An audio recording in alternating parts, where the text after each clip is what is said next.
Прекалихме малко вчера, копеле. Извадихме всички купунджийски номера, които можахме да се сетим.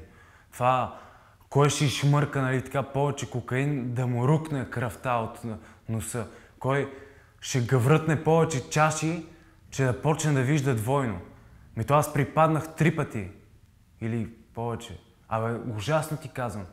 По едно време така беше купона, ама усещаш как губиш мозъчна клетка след мозъчна и след това изтръпна ти, ама така дясната част на мозъчното полукълбо. Олигофрения. А то как почна, значи...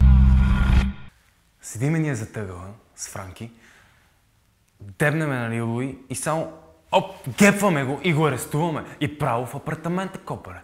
Приготвили сме 4 каси бира, 3 каси шампанско, 4 бутилки Джак Даниелс, унция кока и 1/4 марихуана. Е така, само за нас тримата, нали. А Луи седи насреща, вика и се блещи. Какво става тук, бе, копале? Какво става, бе, копале? Утре, нали, се жениш, изненада, това ти е купона за ергенското партия. А то пак се кокори. Утре трябва... Не мога прекалявам. Аз 9 часа трябва да съм в църквата. А Франки няма такъв непокис, копале. Той седи на бара. Цепи си линиите, ама е така, нали си цепи линиите и му вика. Спокойно, бе, копале. Въобще няма да прекалявам. И купона потича. Шампанско, кокаин. Франки измъква от някъде от уния порно касети за загряване на гаджетата.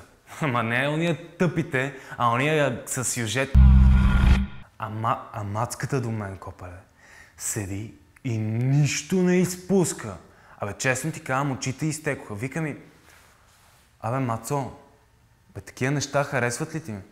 А тя седи, защо не? Разбира се. Ама като че ли е най-нормалното нещо на света. И казвам ти, имах чувството, че цяла нощ бълхи ме лазят по гърба. Както и да е. Седя си аз по едно време на кушетката и си викам,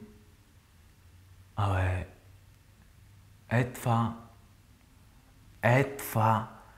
ще е най-якият купон през живота ми. Всичко, което обичам, ето го. Страхотна мацка до мен. Гледам си телевизия. Хапвам си на воля от оня хрупкавия чипс. Павкам си качаци. Шмъркам си кока. Обръщам чаша след чаша Джак.